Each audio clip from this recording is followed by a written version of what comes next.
Hello and welcome back again. नमस्ते, फेरि पनि स्वागत छ मेरो युट्युब ब्लगमा। आज चाहिँ बिहानको 6 बजेको छ। अहिले चाहिँ म भर्खर उठेको। म 7 बजिसकेको छ। एकदम जाडो बढेको छ। पोखरामा भएर होला एकदम जाडो बढिसकेको छ। र आज सन्डे भएर होला। यहाँ मेरो ब्रेकफास्ट रेडी हुँदैछ। अब यो चाहिँ दुध र पप चाहिँ म खानेछु। म चाहिँ बिहान उठ्ने बित्तिकै आएको। अहिले चाहिँ मान्छेले यहाँ गीत बजाइरहेको छ। अहिले उतापट्टि घरमा बजाइरहेको छ। म चाहिँ भर्खर बिहान उठ्ने बित्तिकै आएको। अनि चिया खाएर खाएर अनि बिहानै माथि उक्लेको। अहिले चाहिँ चिसो छ र गीत बजिरहेको छ। उतापट्टि हिन्दी गीत बजिरहेको छ। तपाईँले पनि सुन्न सक्नुहुनेछ। यदि तपाईँको घरमा मम्मी हुनुहुन्छ भने तपाईँ कहिले भोकिरहनुहुन्न।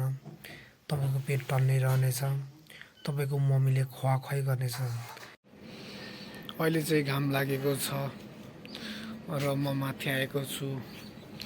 तर मैले घाम तापेको छैन। किन भन्दा यता छतमा चाहिँ घाम कम लागेको छ र यता घाम ताप्न सकिन्छ, लुगा सुकाउन सकिन्छ, शीतलमा बस्न सकिन्छ। यतातिर चाहिँ इन्डियातिर चाहिँ के हुँदैछ भने गाई चाहिँ घुम्दै आउने रहेछ र रोटीहरू दिँदैछ मान्छेहरूले। हाम्रोतिर चाहिँ कुकुरहरू घुम्छ, यतातिर चाहिँ गाईहरू घुम्ने रहेछ। अनि तिनीहरूलाई गाईलाई चाहिँ रोटी दिने, खानेकुराहरू दिने, जसले गर्दा मान्छेलाई चाहिँ धर्म मिल्दो रहेछ। त्यो चाहिँ छुट्टै अनुभव रह्यो। मेरो उपचार गर्नको लागि चाहिँ म आज हस्पिटल आएको छु। मेरो उपचार चाहिँ अब एकदम गाह्रो भयो र म यहाँ औषधि लिँदैछु, जो चाहिँ हस्पिटलमा धेरै गाह्रो भयो। अनि यहाँ के भन्छ अरे डक्टरलाई भेट्न पनि पैसा तिर्नुपर्ने रहेछ। गाह्रो पऱ्यो। अनि भेटघाट गरेँ। अपरेसनहरू मेरो खर्च पनि धेरै आएको रहेछ। मेरो चेक जाँच गर्यो, गाह्रो भयो। तपाईँले पनि दिन सक्नुहुनेछ। हामी चाहिँ अब घर जाँदैछौँ। कहाँ आइपुग्यो थाहा भएन। चाहिँ अन्तिमतिर आइपुगेको छ। यहाँ अन्डरग्राउन्ड यस्तो छ तलतिर। यहाँ अन्डरग्राउन्ड होला। अब हामी घर जान लाग्यो। अब अघि चाहिँ रेकर्ड गर्न पाइएन। के कस्तो हुन्छ हेर्नु होला। मन पर्यो भने लाइक, कमेन्ट र सब्सक्राइब गर्न नभुल्नु होला। म चाहिँ बिरामी भएको छु, यता भिडियो बनाएको छु। कति ठुलो ठाउँ हस्पिटल आएको। यहाँ हस्पिटल पनि यति गाह्रो छ। नेपालमा चाहिँ सानो हुन्छ हस्पिटल। यहाँ चाहिँ ठुलो हस्पिटल छ। हिँड्ने ठाउँ पनि ठुलो छ। क्षेत्रफल पनि ठुलो रहेको छ।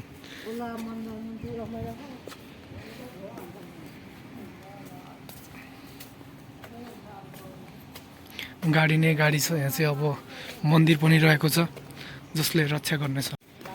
यहाँ चाहिँ ठुलो हस्पिटल रहेको छ। अमृता हस्पिटल भन्ने ठाउँ हो। यहाँ चाहिँ हामीलाई निस्किन धेरै टाइम लाग्यो। अब यहाँ ग्राउन्ड छ, हस्पिटल छ, मन्दिर छ, जसले हरेक कुराको मनन गरेको छ।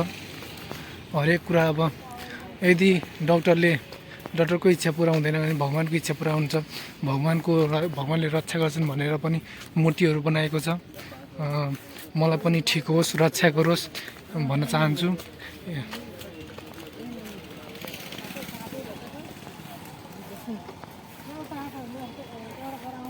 अब घरमा गएर भेट्ने छु है त।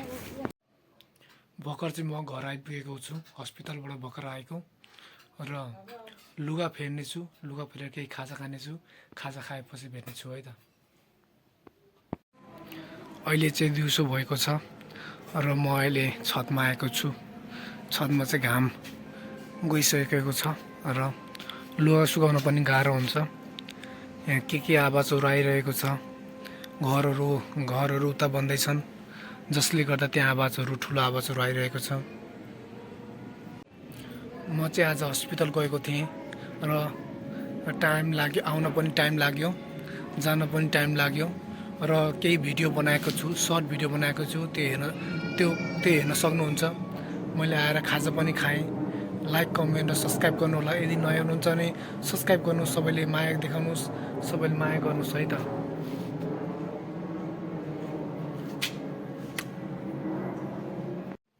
हामी बाहिर घुम्न जाँदैछौँ। म, मम्मी, बुवा बाहिर एकछिन घुमेर आउँछौँ है त। हामी चाहिँ अहिले यहाँ बाटोमा आएका छौँ र मन्दिर जाने भनेको बाटो यतै छ। अहिले पुगिन्छ। यो चाहिँ मेन बाटो हो। अब मेन बाटो नजिकै छ मन्दिर चाहिँ, रामको मन्दिर हो होइन, रामको मन्दिर हो। हामी पुग्नेछौँ, राम्रोसँग जानेछौँ। अहिले पुगेपछि देखाउँछौँ है त। हामी यता मन्दिर आइपुग्न लाग्यौँ अनि हिँड्दैछौँ। अहिले मन्दिर नजिकै आउँदैछौँ। यतै स्कुल पनि रहेको छ, ठुलो स्कुल रहेको छ। मन्दिर चाहिँ यही हो।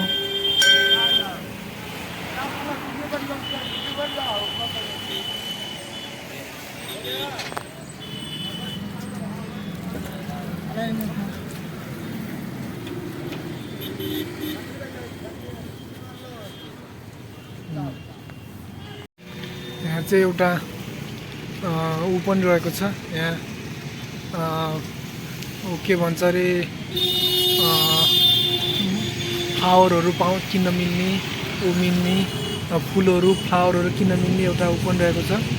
यहाँ रहेको छ। यहाँ पछाडि स्कुल रहेको छ ठुलो। यहाँ चाहिँ गाडीहरू कुद्ने है। यहाँ चाहिँ मन्दिर पनि नजिकै, सबै कुराहरू पोल नजिकै, यहाँ हाई भोल्टेज पनि नजिकै, सबै नजिकै रहेको छ। यहाँ हामी चाहिँ वेट गर्दैछौँ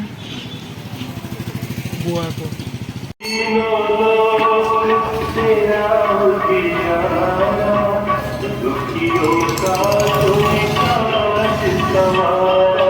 हामी चाहिँ मन्दिर पुगेर आइसकेका छौँ। हामी मन्दिर गएर प्रसाद किन्यौँ, फुल किन्यौँ अनि भेटी लगेका थियौँ। पूजा गऱ्यौँ, दर्शन गऱ्यौँ र पूजा गरेर भर्खरै फर्केका छौँ है त। यदि च्यानलमा नयाँ हुन्छ भने लाइक कमेन्ट र सब्सक्राइब गर्न नभुल्नुहोला। Subscribe, please subscribe.